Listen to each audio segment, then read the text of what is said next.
بسم الله وبه نستعين والصلاة والسلام على سيدنا ومولانا وطب قلوبنا بالقاسم محمد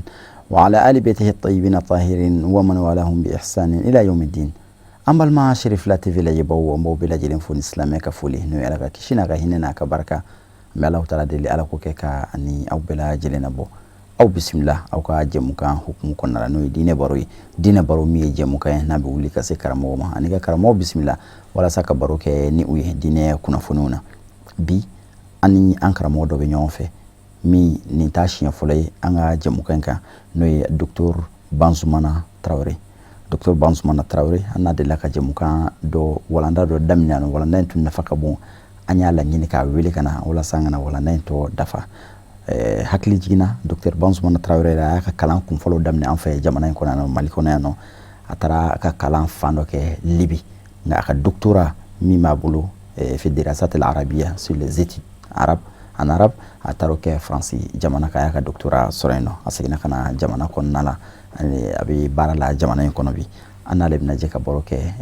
anga walanda dafala yana nga dum boroko nala me ankara mo bismillah ka fa assalamu alaikum wa rahmatullahi ta'ala wa barakatuh. Wa alaikum salam wa rahmatullahi ta'ala wa barakatuh. ankara mo anyi wele kana yanga wele jabi ajaranye Chérif la flebaaw bilajilen tolambe il faut ki wole nyumando wati temelo na antu wele kana anyi baro damne wala na do kan wala na min nafaka bonko sobe no dine ani nyenama ya ufla psiga tanyo fe tukodi ado ayere mana dine re femi ani dine na ni femba duru mun kan akolosi anda sira uluma o konala bi am feka baro ke femga o nyenama ya nyingal folo mi mamlu ka asima oy bi ami wati minabi nyena maya be chugo minabi yala mayre se ka dine labara bi chugodi. Alhamdulillah rabbil alamin wassalatu wassalamu ala ashrafil mursalin sayyidina Muhammadin wa ala alihi wa ashabihi wa zurriyyatihi wa man tabi'ahum bi ihsan ila yawmiddin. Na'am. Rabbi shrah li sadri wa yassir li amri wa hlul 'uqdatam min lisani yafqahu qawli. Me fulike ka fulike Chérif la TV barakala bela jele ka fulike an la jakuli alhamdulillah ay baroda folosiki yomi ya fo mina an kuma ra dine ka anda do nyena maya ko dowla biya me feka kuma nyena maya ka mo ware beseki ka dine la barabi chokodi yomi ka nyina ali boroka akan ko akagalen ya fam ko ni hakilna Allah me bawo hakli bana ay kuma laba me fanga sigi temene ngo maw kanyini ko dine don ko kanyini ko dine kalan kaddo ya fam no kera abi no yambolo me no make ami gele do solo barala nay anga hadamala reta ka fle itina aspect foyi ka fo meni neke anga hadamala kon na la ko dine datala ati mais comme andati na seka sa bela jelema amina fendama dota no anga hadama dia tableau anga soroni riwa tableau ni tanto rambulo ndab se ko roma ko lu faraka kay ka fo dine bini mone foyena dine be sira jumene dama ngo barake aben no goya jumene kanya anga seka barakola ya fam na yata anga hadama dia tableau ma ama fo fenoma ko masalihul insan hada marere ka entero hada marere kan nafaw abe boyar la chugomina aka hake ko nga bato chugomina wajibi unumbaka abolu soro chugomina dine yi intéressé na kosebe na ni on yini ngabi ama fo ngo na bo déclaration universelle des droits de l'homme na fo fenrete mbi mum hada maneka droit dama mais exemple ta anga don ba do ko meje anga jamana n kono ya ka dam le Nigeria fon fe kana ya ay sebeninke ale sera yoro mina na nya jete mine am okara kabri 18e siècle am yi sebeninke la obiama sey ale adama de ka intérêt damne kabri adama de imana je ko no fole ka intérêt be o masila sira jumanye abiba ma alakra ka hadisa doka sallallahu alaihi wasallam na'am alakra ba fa kawma wa fa na'uba anutfatu alla wajunabu bla ayubla rawuluma ne kuma bayre Allah rawede denga droit folo paranka oye ika furumso nyuma nyini furumso ika furke nyuma nyini a y'o fana condition fɔ an ɲɛna fɛnɛ a ko i bɛ muso furu cɛnya kama i b'a furu wari kama i b'a furu a ka diinɛ kama mais k'i n'i ye mɔgɔ min furu a ka diinɛ kama k'i ka dɔn k'a fɔ k'i e de bolo fara e de sɔrɔ kɛ i m'a ye donc adamaden i bɛ na o kɔnɔna la i bɛ na don min na ni i sɔrɔ la a diyagoyalen bɛ fa ni ba ka tɔgɔ ɲuman da i la diinɛ bɛ nin bɛɛ kadiri bɔ k'a da an ye i bɛna kɔrɔbaya i bɛ se kalandon ye diinɛ b'a fɔ fɛnɛ ko adamaden i kan ka kalan kalan kun tɛ ko n ka baara sɔrɔ ye dɛ kalan kun tɛ ko n ka fɛn sɔrɔ adamaden yɛrɛ kan ka kalan yɛrɛ sɔrɔ kama parce que ni i ɲɛ yɛlɛnna kalan bɛ mɔgɔ ɲɛ yɛlɛnna a bɛ mɔgɔ hakili yɛlɛnnen mais n'i ye baara sɔrɔ a kɔnɔ i fɛn wɛrɛ sɔrɔ a kɔnɔ o ye kalan nafa dɔw ye mais kalan kun t'olu ye silamɛya b'o fɔ an ɲɛna i bɛna muso furu o kɔnɔna la diinɛ bɛ sen dɔ la fo ka taa se i ka saya ma adama n'i sara a y'a tila k'i ka dura banna n'i ma kasan kɛ ka t'i da i ka dura bɛ ɲɛnɛmaw kan fo ka taa fɔ mun kɛra donc a ye nin kitabu in sɛbɛn ka bila depuis 18e siècle a ma bɔ tubabu la a ma bɔ fɛn wɛrɛ mais a ka inspiration ye mun ye diinul islami kuranɛ hadisa ani sahabaw ka kumaw donc n'a ye jateminɛ k'a fɔ n'an ko an ka intérêt sɔrɔ bi n'an ma diinɛ ta ka baara kɛ n'a ye an t'an ka intérêt sɔrɔ n'an bɔra o kɔnɔna la an ka n'an ka relation jateminɛ an ka bɔ furu kɛ cogo min na hali an bɛ dumuni kɛ cogo min na silamɛya y'a fɔ an ɲɛna ni suratu nuru ta ka jateminɛ a ko n'a ka d'an ye an bɛ dumuni kɛ kelen kelen n'a ka d'an ye an bɛ fara ɲɔgɔn kan ka jɛ ka dumuni kɛ ɲɔgɔn fɛ y'a faamu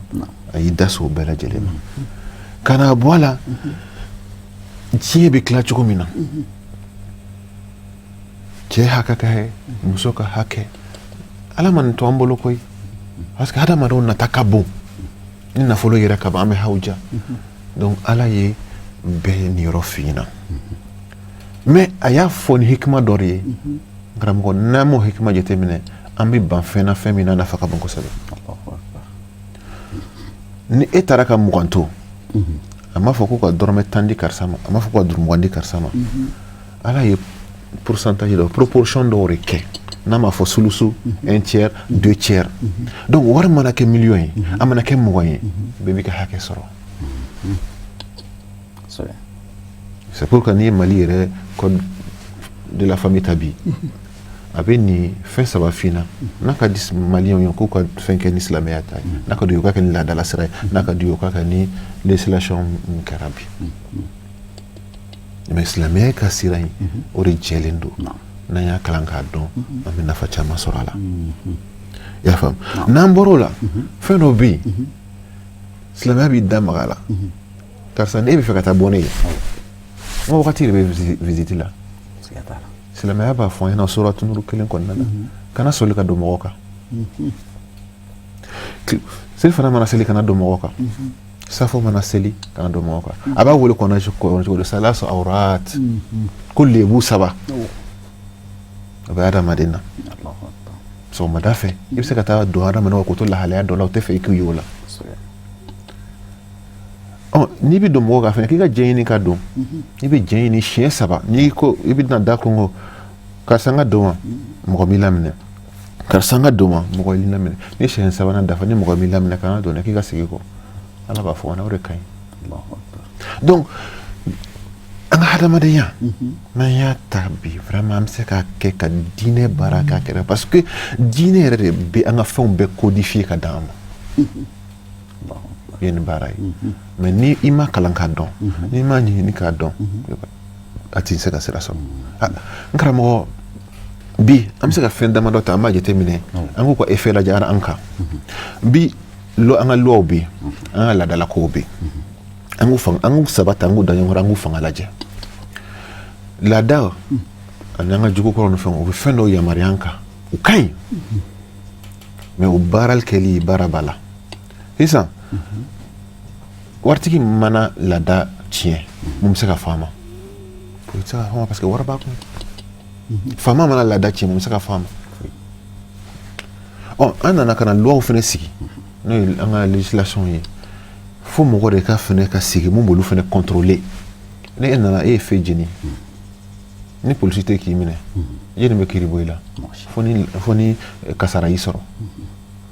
bon n'i y'o fana poids la jateminɛ ni mɔgɔ tɛ k'o kɔlɔsi fana baara tɛ se ka kɛ ka ɲɛ mais n'a nana se diinɛ ma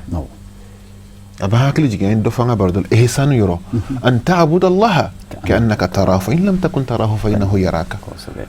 donc o b'a to i conscience yɛrɛ e b'a dɔn k'a fɔ mɔgɔ min ko k'i kana nin kɛ a ɲɛ b'i la o fɛn min ko i kana nin kɛ a ɲɛ b'i la dogo yɔrɔ tɛ yen donc o de ye diinɛ yɛrɛ ka poids ye o de b'a to adamaden i bɛ se ka tilen an b'a fɔ min ma conscience i t'a sɔrɔ fiyewu n'i ma diinɛ ta an ka laadaw b'an dɛmɛ loi ninnu b'an dɛmɛ mais fɛn min bɛ laban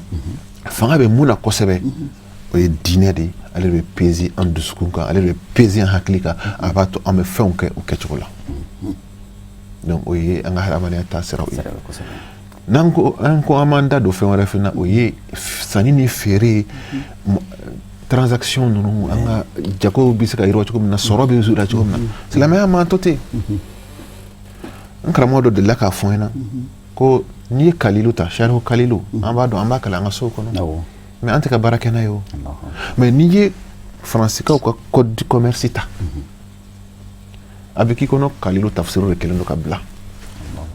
a babul beyiw ni fɛn ninnu a bɛ k'i kɔnɔ ko kalilu tafsiro de kɛlen don k'a bila olu y'a dɔn ka baara kɛ n'a ye donc silamɛya nana a ye sanni ni feere ye a y'a dilan ka d'a ma a ko a y'i da don juru la karisa juru donna n b'a sara a bɛ gérer cogo min na silamɛya y'a dilan ka d'a ma nɔgɔya bɛ don a la cogo min na a y'a dilan ka d'a ma i y'a faamu ni i bɔr'o la an bɛ société créer cogo min na e ni ne bɛ fɛ ka jɛ ka baara kɛ ɲɔgɔn fɛ e bɛ fanga bɛɛ la e bɛ na n'i ka fanga ye wari bɛ ne kun donc e ka fanga ni ne ka wari a mana fara ɲɔgɔn kan ka société de kɛ a bɛ gérer cogo di ou bien nakɔ b'e bolo ji t'e bolo k'a sɔn ne bɛ na ji d'e ma e b'i ka nakɔ sɔn an bɛ jɛ ka baara kɛ ɲɔgɔn fɛ ni sɔrɔ kɛra a bɛ tila cogo di silamɛya ye nin bɛɛ lajɛlen a kumana nin bɛɛ lajɛlen kan ka nin ɲɛfɔ an ɲɛna mais anw bannen don nin bɛɛ la parce que an bɛ ka ko dɔw de ta diinɛ yɔrɔ la ni o ye i kaabu minnu bɛ yen diinɛ yɔrɔ la n'i ye ko nin kɛ nin bɛ k'i la an bɛ ka n bala olu le kan mais ɲangata minnu bɛ yen ɲangili minnu bɛ yen punition minnu b'a la n'an ma bɔ olu la ka na nafa min b'a la a bɛ avantage bɛ dɛmɛ ka baara kɛ n'o ye an bɛ to fili caman na donc silamɛya yɛrɛ bɛ wari lajɛ cogo di المال والبنين زينة الحياة الدنيا ale ye wari dilan an ka se ka nafa kɛ n'a ye wa zinari de koyi accessoire de don a y'a kalifa a la o de y'a to a b'a fɔ a ye kalifa min d'i ma k'i k'ale nin yɔrɔ bɔ ka d'a ma san o san an b'a fɔ ma o ye muasasatu zakatu ye n'an y'a ta ka baara kɛ i b'a sɔrɔ muasasatu zakatu yɛrɛ n'an y'a baara kɛ Mali yɛrɛ la a bɛ fantanya dɔgɔya a ye fantanya dɔgɔya le système de trésor public a bɛ silamɛya la o ko beitul mal wari bɛ don jamana kɔnɔ a bɛ tila ka bɔ ka jamanadenw nafa impôt a bɛ silamɛya kɔnɔ dariba bɛ jizya bɛ a fɛn wɛrɛw bɛ o système ninnu bɛɛ bɛ silamɛya nin bɛɛ codifié k'a bila donc n'an ye baara kɛ n'u ye an bɛ lafiya mais fɛn min ka jugu bi sɔrɔ ni feere la sanni ni fɛn na o ye seereya ye mais an ye baara kɛ ni silamɛya kɛ kuma dɔ ye an ye ban ni kuma dɔ ma sisan bi ne e taara k'e bɛ taa sanni kɛ ne fɛ vous allez exiger une facture i b'a fɔ n ka facture kɛ ka jan silamɛya jɛna n'a ye mais n'i ko n kɔrɔ 20 juru donna n'i ko an ka papier k'a la i bɛ mun fɔ n ma alors que aya min ka jan aya bɛɛ la kuranɛ kɔnɔ o ye ayatu deyini de ye iza tadayantum bideynin kana a ye juru ta a k'a sɛbɛn wa a ka seere k'a la nin bɛɛ ye pour que ka se ka an ka droit k'u préserver n'o ma kɛ tiɲɛni bɛ an kelen k'olu bɛɛ faamu sisan i da donna fɛn dama dama la i y'a fɔ cogo min na an bɛ ala kumaba ta waati n'a cogoya kama bi an bɛ yɔrɔ min na bi diinɛ ani jamana baara cogo jamana gestion olu fana bɛ se ka taa ɲɔgɔn fɛ cogo di kosɛbɛ n'i ye an ka tariku ta k'a lajɛ an ka silamɛya histoire ta k'a lajɛ silamɛya jugu yɛrɛ n'u kumara silamɛya kan u bɛ kuma silamɛya cɛba fɔlɔ kan n'o ye Muhammad sallallahu alaihi wasallam u b'a wele cogo un homme d'état a ye diinɛ baara kɛ ka jamana jɔ jamana tɛ taa fo hadamaden ka conscience sɔrɔ n y'a f'i ɲɛna kuma kɔnɔna sa conscience tɛ sɔrɔ ni diinɛ t'i la minnu ko ka diinɛ ni jamana séparé ka bɔ ɲɔgɔn na ni Faransi y'a kuma fɔ Amérique y'a kuma fɔ dugubaw caman y'a kuma fɔ Amérique ni mɔgɔ bɛ prestation ni président bɛ prestation serment kɛ n'a bɛna tɛgɛ da bibulu kan o kɔrɔ ye di diinɛ de don ni Français kuma na u b'a f'i ɲɛna valeur républicaine valeur comment dire chrétienne maintenant tɛ kuma k'a fɔ ko valeur musulmane ka sɔrɔ an ye silamɛw de donc an ka dɔnnibaga dɔ ye sɛbɛnni kɛ nin kan fana ye 18e siècle mɔgɔ ye mais yanni an ka s'o ma 16e siècle kɔnɔna la Mali yɛrɛ kɔnɔ yan empire sɔngɔ an ka ta k'a lajɛ roi Askia wagati min na ka fanga bonyana k'a daminɛ kabiri Mauritanie fo ka taa bila fo Nigeria empire sɔngɔ ye nin bɛɛ minɛ a ye dɔnnibaga dɔ wele ka na u b'a fɔ a ma ko Abdulkarim Al-Maghili a ko a ka n'a dɛmɛ a ka jamana dilan a nana a ye jamana bi jɔ sen minnu kan a y'olu fɔ a ɲɛna a ka référence kun ye min ye kuranɛ hadisa ani atharu ale kɔfɛ dɔnnibaga dɔ nana a ye bɔ Futa Jalɔn a fɛnɛ nana a ye kitabu dɔ dilan ko Nushu Ru'at kitabu in ka di ne ye kosɛbɛ a y'a dilan a y'a kɛ beyitu siraw ye a bɛ kuma an kan a b'a f'i ɲɛna ko n'i ye diinɛ ani jamana ta ko filaninw de don n'a ka di n bɛ se k'a f'i la o kana diinu wa mulkun taw amani ko diinɛ ani fanga parce que n'i ko fanga i ko jamana ko filaninw de don taw amani diinun diinu amnu ko diinɛ de bɛ na ni basigi ye jamana kɔnɔ o basigi nin fɛnɛ jini de b'a kɔlɔsi wal mulku harisuhu ko fanga de fɛnɛ b'o basigi in kɔlɔsi kana to a ka stabiliser mun ye débordement caya diinɛ la bi parce que fanga ko k'ale diinɛ to a yɛrɛ ma fanga b'a nama diinɛ b'a dama o b'a to débordement cayara sinon fanga kan ka essayer ka diinɛ canaliser ka diinɛ protéger ka bɔ extrémisme ma i m'a ye a b'a fɔ tuguni ko mulkun bila diinin fanga b'e bolo diinɛ tɛ yen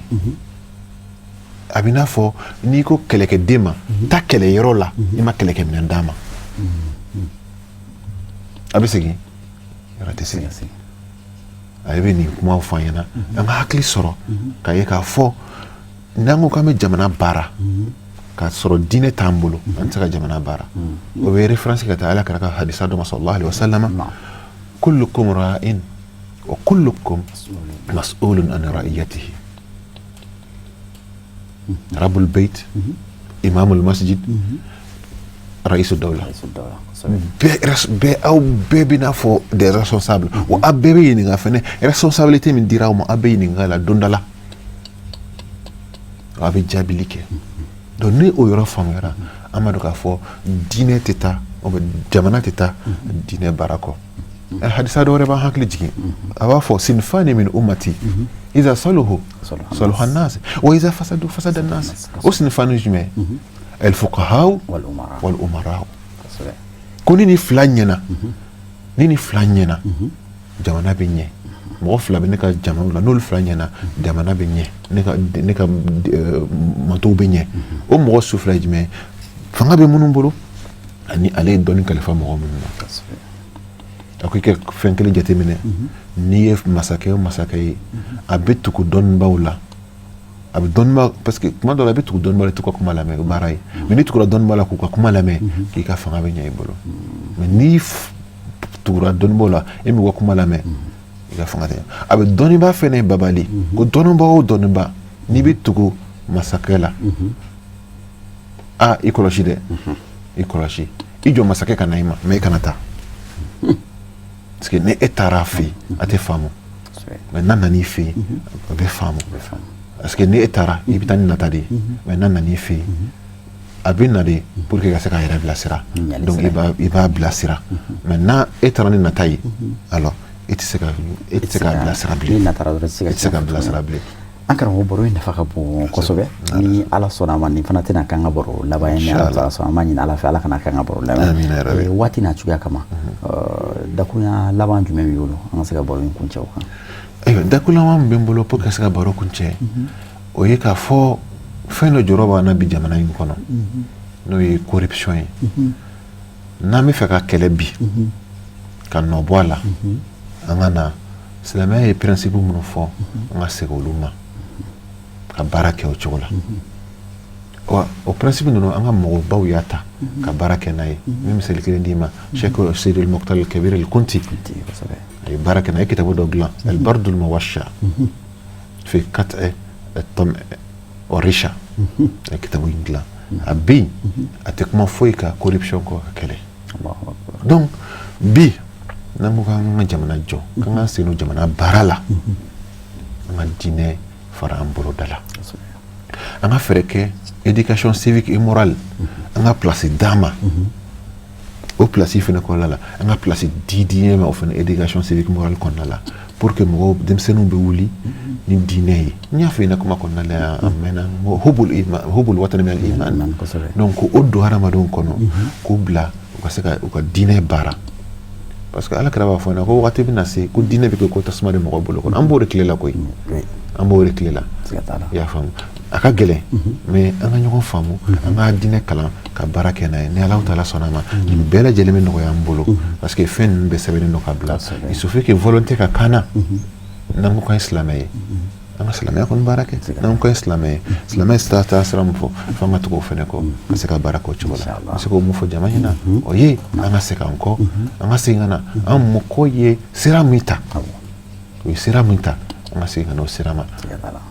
n'an seginna o sira ma ni Alahu Taala sɔnna a ma an bɛ gɛlɛya caman kɔnɔ bi ni Alahu Taala sɔnna a wuli ka bɔ an kan a wuli ka bɔ an kan ni dugukolo yɛrɛ barika ye ni dɔnnibagaw ye sɛbɛnni minnu kɛ k'a bila n'o barika ye ni kuranɛ barika ye ni an ka diinɛ yɛrɛ barika ye biiznillahi اللهم ربنا تقبل منا انك انت السميع العليم وتب علينا انك انت التواب الرحيم اللهم ربنا ظلمنا انفسنا وان لم تغفر لنا وترحمنا لنكون من الخاسرين وصلى الله على سيدنا محمد وعلى اله واصحابه وذريته ومن تبعهم باحسان الى يوم الدين سبحان ربك رب العزه عما يصفون وسلام على المرسلين والحمد لله رب العالمين. Ami sika an karamɔgɔ fo Dr Bazumana Traoré ka wali mando ni walanda nafa mayina mado ma filɛbagaw ye nafa caman sɔrɔ ni walanda in na kosɛbɛ a y'a fɔ cogo min na diinɛ ni hadamadenya ye fɛn fila de ye u bɛ taa ɲɔgɔn fɛ u tɛ se ka fara ka bɔ ɲɔgɔn na diinɛ tɛ i n'a fɔ an y'a faamu cogo min na bi dɔrɔn misiri kɔnɔna dɔrɔn o bɛ ka diinɛ kɛ waatinin dɔrɔn yɔrɔnin dɔ dɔrɔn ni n bɛ seli la waati min na n ye diinɛ mɔgɔ ye ni n bɔr'o la dɔrɔn n ye fɛn wɛrɛ ye non diinɛ bɛ hadamaden nɔfɛ de a ka ɲɛnamaya bɛɛ lajɛlen na an karamɔgɔ y'a fɔ cogo min na kabini a ma na diɲɛ na kabini a ma bange fo ka taa hali a bilalen kɔfɛ kaburu kɔnɔ ka waati jan kɛ o kɔfɛ hali o kɔfɛ a ka hakɛw bɛ a kɔmɔgɔw kan a ɲini o fɛ u ka yaala u ka to ka taa ka duwawu k'a ye ka sarakati bɔ k'a ye ka ɲumanya k'a ye o bɛɛ y'a ka hakɛ o kɔrɔ ko diinɛ bɛ hadamaden nɔfɛ kabini a ma na fa talen kɔfɛ diinɛ ni hadamaden de nɔrɔlen o talen tɛ ɲɔgɔn ye nka f'an k'a ɲini k'a dɔn diinɛ yɛrɛ ye fɛn min ye parce que n'i tɛ fɛn min na i bɛ siran a ɲɛ alinsana adugu ma jahila ni mɔgɔ tɛ fɛn dɔ i bɛ don a contrôle la maaw kɛlen bɛ ka diinɛ faamu ni fɛn wɛrɛ de f'an k'a ɲini k'an ka diinɛ ɲɛdɔn an bɛ Alahu Taala deli a faamu cogo ɲuman Ala ka a nɔgɔya n ye an bɛ segin k'an karamɔgɔ fo ka duwawu k'a ye ka tila ka duwawu ɲini a fɛ walanda in faamu cogo ɲuman Ala k'a di an ma an bɛ segin k'aw yɛrɛ fana fo ka wale ɲuman dɔn aw minnu tun sigilen bɛ aw ka jabaraninw ɲɛma ka diinɛ baro la yen ni diinɛ baro tɛ tɛmɛ aw kan waati si la jamana in kɔnɔ ani jamana in kɔ kan an bɛ Alahu Taala deli an ni aw ye Ala ka sigida nataw yira an ni aw bɛɛ lajɛlen na wa akhiru da'wana alhamdulillahi rabbil alamin wassalamu alaikum wa rahmatullahi ta'ala wa barakatuh.